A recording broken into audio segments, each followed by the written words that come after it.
As colmeias de um meliponário podem ser compradas junto a meliponicultores já estabelecidos, em associações de meliponicultores e de apicultores. Também podem ser atraídas com caixas isca, ou ainda podem ser capturadas na natureza em ocos de árvores mortas em áreas que serão ou já foram desmatadas, ou que sofrerão queimadas, e nas construções rurais e urbanas.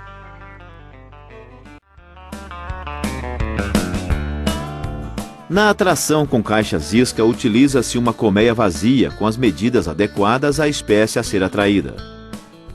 Ela é colocada no meliponário, como nesse exemplo, ou ainda ao lado de uma colmeia natural, durante todo o ano, na expectativa de que, em caso de enxameagem, as abelhas optem por esta nova moradia, o que não é raro.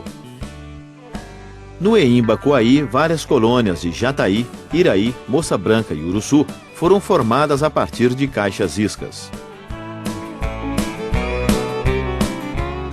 A enxameagem de meliponíneos ocorre por falta de espaço na colmeia, quando a população cresce muito, e ocorre lentamente. As operárias avaliam possíveis abrigos durante vários dias. Depois de escolherem, inicia-se a migração de grande número de operárias e de uma rainha jovem. O voo nupcial ocorre a seguir, e as posturas começam em poucos dias. A manda-saia entre 6 e 20 dias, uruçu 6 dias, jandaíra 16, manduri 30 e jataí entre 5 e 6 dias.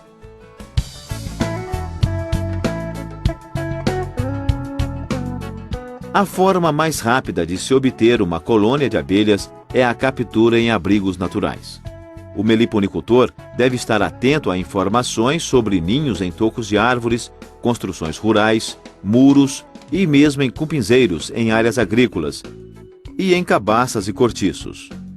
Pode também observar as flores em busca de abelhas, que serão seguidas na medida do possível até seus ninhos.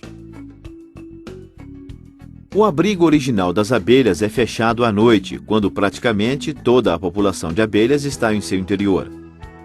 É levado para o meliponário, onde poderá ser reaberto, podendo ser feita a transferência da colônia para uma colmeia artificial. Em nosso exemplo, será feita a transferência de abelhas uruçu de um cortiço para uma colmeia ímpar. As ferramentas necessárias são o martelo e o formão para a abertura do ninho, uma faca para soltar favos e potes e uma vasilha plástica para a colocação destas estruturas. A nova moradia da colônia é preparada. Para atrair e familiarizar as abelhas, faça um pequeno anel de cera que é colocado na entrada da colmeia, enquanto internamente esfrega-se cera no piso e nas paredes.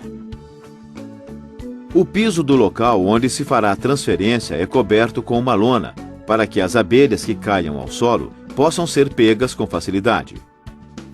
Finalmente, o cortiço é aberto e as estruturas do ninho vão sendo soltas. Os favos, então, são transferidos com alguns cuidados. Primeiro, não ferir as células de crias, para que o máximo delas sobrevivam ao processo.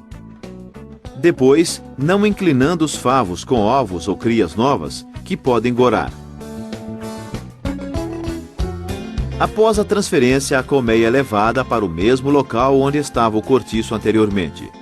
Dessa maneira, as abelhas que estão fora, no campo ou em torno do local, ao retornarem, serão incorporadas à nova família.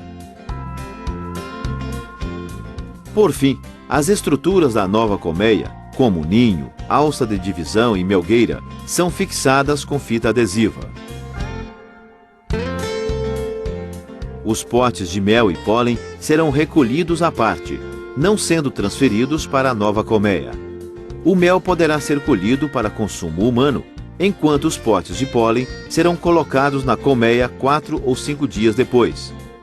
A transferência imediata, enquanto as abelhas estão desorganizadas, atrai uma pequena mosca, conhecida como forídeo, que põe seus ovos nos potes de pólen abertos, parasitando a colmeia. Durante a transferência, o meliponicultor deverá estar atento à rainha atual da colônia, chamada de fisogástrica. Assim que encontrada, deve ser colocada em uma gaiola de transporte para depois ser transferida para a colmeia racional. Porém, ela pode ser levada no meio dos favos sem ser vista. Por isso, para sanar qualquer dúvida, o meliponicultor deve procurá-la atentamente na antiga casa, até ter certeza de que não está presente e que foi transferida para a nova colmeia. Deve-se evitar derramar mel durante a transferência. O mel derramado atrai o ataque de abelhas de outras colmeias, fazendo com que ocorram verdadeiras batalhas com grande número de abelhas mortas. Caso o mel se derrame, deve-se limpar a lona com um pano úmido.